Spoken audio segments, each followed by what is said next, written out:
ಉಪಯೋಗ ಆಗುತ್ತೆ ಅಂತ ಹೇಳಿದ್ದೀರಾ. ಹಲೋ ಗಾಯ್ಸ್, ಇದು ಗರಿಕೆ ಹುಲ್ಲು, ಸ್ವಲ್ಪ ನಿಂಬೆ ರಸ, ಸ್ವಲ್ಪ ಜೇನು, ಸ್ವಲ್ಪ ಏಲಕ್ಕಿ ಪುಡಿ ಅಷ್ಟೇ. ಓಕೆ, ಮಾಡೋದು ಹೆಂಗೆ ಅಂತ ಹೇಳಿದ್ರೆ ಮಾಡ್ತೀನಿ. ಗರಿಕೆ ಹುಲ್ಲನ್ನು ಮೊದಲು ಕತ್ತರಿಸ್ಕೋಬೇಕು, ಚೆನ್ನಾಗಿ ತೊಳಿಬೇಕು ಒಂದೆರಡು ಸಲ.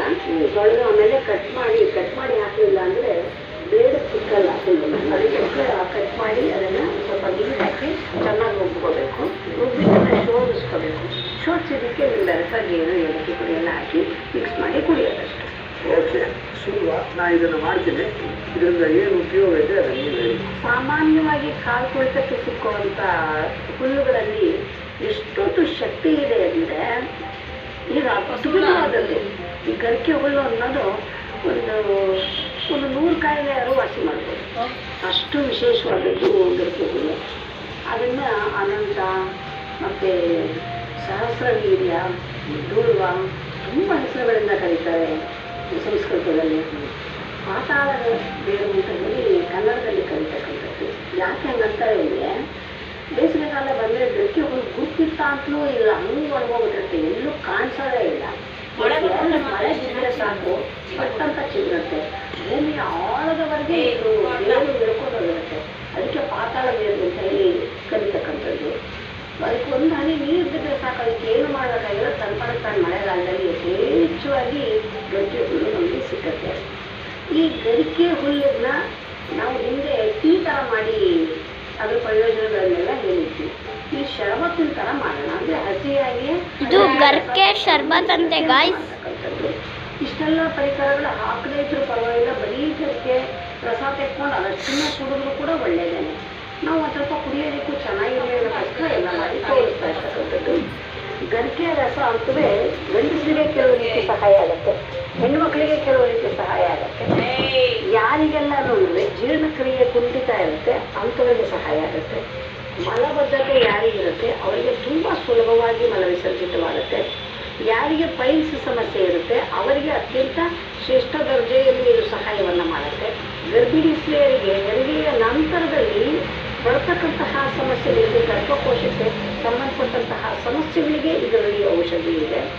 ಇನ್ನು ಯಾರಿಗೆ ವಿಪರೀತವಾಗಿ ರಕ್ತಸ್ರಾವ ಆಗ್ತಾ ಇರುತ್ತೆ ಅವರಿಗೆ ಇದರಲ್ಲಿ ಸಹಾಯವಾಗುತ್ತೆ. ಯಾರಿಗೆ ಪುರುಷರಲ್ಲಿ ವೀರ್ಯಾಣುಗಳ ಕೊರತೆ ಇರುತ್ತೆ ಅವರಿಗೆ ಇದರಲ್ಲಿ ಸಹಾಯ ಆಗುತ್ತೆ. ಯಾರಿಗೆ ಎದೆಯಲ್ಲಿ ಕಫ ಕಟ್ಟಿರುತ್ತೆ ಅವರಿಗೆ ಬರೀ ರಸವನ್ನು ಮಾತ್ರ, ನಿಂಬೆ ರಸ ಏನು ಹಾಕ್ತೀರ, ಕೇವಲ ಹಸಿ ರಸವನ್ನು ಮಾತ್ರ ಸೇವನೆ ಮಾಡಿದರೆ ಕಫ ಕಟ್ಟುವಿಕೆ ಕಡಿಮೆ ಆಗುತ್ತೆ. ಎಳೆ ಮಕ್ಕಳಲ್ಲಿ ಬರ್ತಕ್ಕಂತಹ ತೊರಬರಬರ ಅಂತ ಪಕ್ಕೆ ಹೇಳ್ತಾ ಅಂತ ಹೇಳ್ತೀವಿ, ಆ ಥರ ಸಮಸ್ಯೆ ಇದ್ದಾಗ ಇದನ್ನು ಜಜ್ಜಿ ಅದರ ಕಲ್ಕನ ಎದೆ ಮೇಲೆ ಪಕ್ಕೆಯ ಭಾಗಕ್ಕೆ ಸುಮ್ಮನೆ ಹಚ್ಚಿ ಸವರಿದ್ರೆ ಸಾಕು, ಆ ತೊರ ಅನ್ನೋ ಶಬ್ದ ಕಡಿಮೆ ಆಗೋದಕ್ಕೆ ಸಹಾಯವಾಗುತ್ತೆ. ಯಾರಿಗೆ ಶರೀರದ ಯಾವುದಾದರೂ ಭಾಗದಲ್ಲಿ ರಕ್ತ ಹೋಗ್ತಾ ಇದ್ರೆ, ಅಂದರೆ ಪೈಲ್ಸ್ ಇರೋರಿಗೆ ಬ್ಲೀಡಿಂಗ್ ಪೈಲ್ಸ್ ಅಂತ ಹೇಳ್ತೀವಿ, ರಕ್ತ ಹೋಗ್ತಾ ಇರುತ್ತೆ ಅಂಥವ್ರಿಗೆ, ಅಥವಾ ಶರೀರದ ಯಾವುದೇ ಭಾಗದಲ್ಲಿ ಯಾವುದಾದ್ರೂ ಕಾರಣದಿಂದ ಅಥವಾ ಆಕ್ಸಿಡೆಂಟ್ಗಳಾಗಿ ರಕ್ತ ಹೋಗ್ತಾ ಇದ್ದರೆ ಗರಿಕೆ ರಸವನ್ನು ಆ ಜಾಗಕ್ಕೆ ಲೇಪನ ಮಾಡೋದ್ರಿಂದ, ಆ ರಸವನ್ನು ಹೊಟ್ಟೆಗೆ ತಗೊಳ್ಳೋದ್ರಿಂದ ಗರಿಕೆ ಒಂದು ವಂಡರ್ಫುಲ್ ಟ್ರೀಟ್ಮೆಂಟು. ಮತ್ತು ಯಾರಿಗೆ ತೂಕ ಇಳಿಸ್ಕೋಬೇಕು, ದಿನ ಒಂದು ಲೋಟ ರಸ ಕುಡಿತಾ ಬಂದರೆ ತೂಕ ಇಳಿಸ್ಕೊಳ್ಳೋದಕ್ಕೆ ಸಹಾಯ ಆಗುತ್ತೆ. ಒಂದೇ ರೂಪಾಯಿ ಖರ್ಚಿಲ್ಲ. ಮಳೆಗಾಲ ಆ ಥರ ಟೈಮ್ನಲ್ಲಿ ಸೆಲೆಕ್ಟ್ ಮಾಡಿಕೊಂಡು ಮಳೆಗಾಲ ಬಂದಾಗ ಗರಿಕೆ ಹುಲ್ಲು ಬೇಕಾದಷ್ಟು ಸಿಕ್ಕತ್ತೆ. ಆವಾಗ ತಂದು ದಿನ ಇಷ್ಟಿಷ್ಟು ಹುಲ್ಲು ಪಾರ್ಕ್ಗಳಿಗೆಲ್ಲ ವಾಕಿಂಗೆಲ್ಲ ಹೋಗ್ತಾರಲ್ವ, ಸಣ್ಣ ಆಗಬೇಕು ಅನ್ನೋರು ಬೆಳಗ್ಗೆ ವಾಕ್ ಮಾಡ್ತಿರ್ತಾರೆ. ಆ ಪಾರ್ಕಲ್ಲಿ ಮೂಲೆಗಳಲ್ಲಿ ಒಂದಷ್ಟು ಹುಲ್ಲು ಕಿತ್ಕೊಂಡ್ಬಂದರೆ ಅದನ್ನು ಜ್ಯೂಸ್ ಮಾಡ್ಕೊಂಡು ಕುಡಿತಾ ಬಂದರೆ ಬೇಗ ಕೊಬ್ಬನ್ನು ಕರಗಿಸ್ಕೊಳ್ಳೋದಕ್ಕೆ ಸಹಾಯ ಆಗುತ್ತೆ. ಕೊಲೆಸ್ಟ್ರಾಲ್ ಮಟ್ಟವನ್ನು ಕರಗಿಸ್ಕೊಳ್ಳೋದಕ್ಕೆ ಸಹಾಯವಾಗುತ್ತೆ. ರಕ್ತ ಪರಿಚಲನೆ ಚೆನ್ನಾಗಾಗುತ್ತೆ. ಚರ್ಮದಲ್ಲಿ ದೋಷ ಇದ್ದಾಗ, ಚರ್ಮದಲ್ಲಿ ಸಮಸ್ಯೆ ಇದ್ದಾಗ ತಲೆ ಹೊಟ್ಟು ನಿವಾರಣೆಗೆ ತಲೆಗೆ ಇದರ ರಸವನ್ನು ಹಚ್ಕೊಂಡ್ರೆ ತಲೆ ಹೊಟ್ಟು ನಿವಾರಣೆ ಆಗುತ್ತೆ. ಯಾವುದಕ್ಕಿಲ್ಲ ಇದರಲ್ಲಿ ಔಷಧ ಅಂತ ಹೇಳೋ ಹಾಗೆ ಇಲ್ಲ, ಅಷ್ಟು ವಂಡರ್ಫುಲ್ ಆದದ್ದು. ಅದರಲ್ಲೂ ಕೂಡ ಈ ಒಂದು ಕಾಲದಲ್ಲಿ ಇದನ್ನು ಸೇವನೆ ಮಾಡೋದು ತುಂಬಾ ವಿಶೇಷ. ಇವತ್ತು ನಾನು ಹೇಳಿರೋದು ಅದನ್ನು ಮಿಕ್ಸಿ ಜಾರ್ ಹಾಕ್ಕೊಂಡು ರುಬ್ಕೋಬೇಕು. ನೀರು ಹಾಕಿ ಗರ್ಕೆ ಪಾನಕ ಚೆನ್ನಾಗಿ ರುಬ್ಕೋಬೇಕು. ಗರ್ಕೆ, ಸ್ವಲ್ಪ ನೀರು,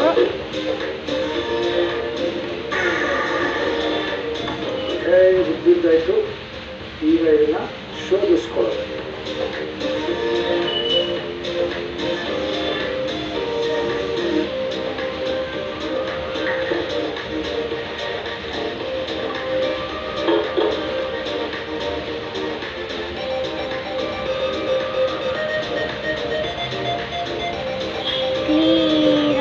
ಮಾಡ್ಕೊಬೇಕು.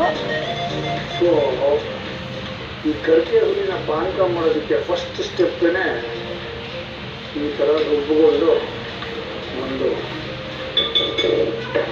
ಒಂದು ಪಾತ್ರೆಗೆ ಅದನ್ನು ಶೋಧಿಸ್ಕೊಳ್ಳೋದು. ಈಗ ಅದಕ್ಕೆ ಸ್ವಲ್ಪ ನೀರು ಹಾಕ್ಕೊಳ್ಳೋಣ.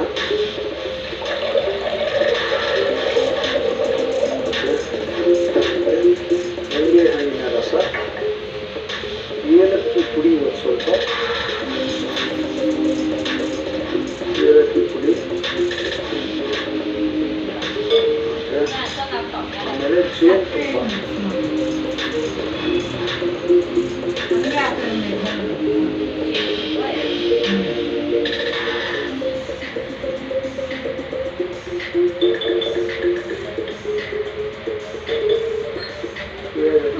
ಮಿಕ್ಸ್ ಮಾಡಬೇಕು. ಇಷ್ಟೇ ನಮ್ಮ ಇವತ್ತಿನ ಅದ್ಭುತವಾದಂಥ ಗರಿಕೆ ಹುಲ್ಲಿನ ಪಾನಕ ರೆಡಿ. ಟೇಸ್ಟ್ ಮಾಡೋದು ಒಂದೇ ಬಾಕಿ. ಟೇಸ್ಟ್ ಮಾಡಬೇಕು ಅಂದರೆ ಒಂಚೂರು ತಯಾರಿ ಮಾಡ್ಕೋಬೇಕು. ಅಷ್ಟರಲ್ಲಿ ನಿಮ್ಮೆಲ್ರಿಗೂ ಒಂದು ರೀತಿ ಹಾಕೊಂಡು ನೋಡ್ಕೊಬನ್ನಿ. ಗರಿಕೆ ಪಾನಕ ಆದರ್ಧಾನ ಮಿಕ್ಸಿ ಜಾರಿಗೆ ಚೆನ್ನಾಗಿ ತೊಳೆದ 1 ಕಟ್ಟಿನಷ್ಟು ಗರಿಕೆಯನ್ನು ಹಾಕಿ ಸ್ವಲ್ಪ ನೀರು ಸೇರಿಸಿ ನುಣ್ಣಗೆ ರುಬ್ಬಿ ಒಂದು ಬಟ್ಟಲಿಗೆ ಅದರ ರಸವನ್ನು ಶೋಧಿಸಿಕೊಂಡು ಆ ರಸಕ್ಕೆ ಸ್ವಲ್ಪ ನೀರನ್ನು ಹಾಕಿ ನಂತರ ನಿಂಬೆಹಣ್ಣಿನ ರಸ, ಏಲಕ್ಕಿ ಪುಡಿ 2 ಚಮಚ, ಶುದ್ಧವಾದ ಜೇನುತುಪ್ಪ ಹಾಕಿ ಎಲ್ಲ ಬೆರೆಯುವ ಹಾಗೆ ಮಿಕ್ಸ್ ಮಾಡಿದರೆ ಆರೋಗ್ಯಕರವಾದ ಗರಿಕೆ ಪಾನಕ ಸವಿಯಲು ಸಿದ್ಧ. ಕಲರ್ ಮಾತ್ರ ತುಂಬ ಚೆನ್ನಾಗಿದೆ ಅಲ್ಲ? ಟೇಸ್ಟ್ ಹೆಂಗಿರುತ್ತೆ ನೋಡೋಣ.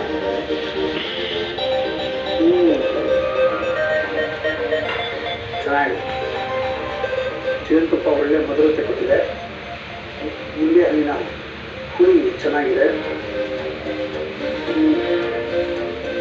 ಏಲಕ್ಕಿ ಗಮ ಬರ್ತಾ ಇದೆ. ಆರಾಮಾಗಿ ಕುಡಿಬೋದು. ಸೂಪರ್.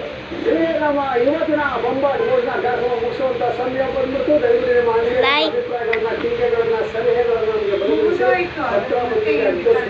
ರೆಡಿ ನೋಟ್ ಮಾಡ್ಕೊಳ್ಳಿ. ಇಲ್ಲಿಗೆ ನಮ್ಮ ಇವತ್ತಿನ ಬೊಂಬಾಟ್ Like guys. ನೀವು ನೋಡ್ತಿದ್ದೀರಾ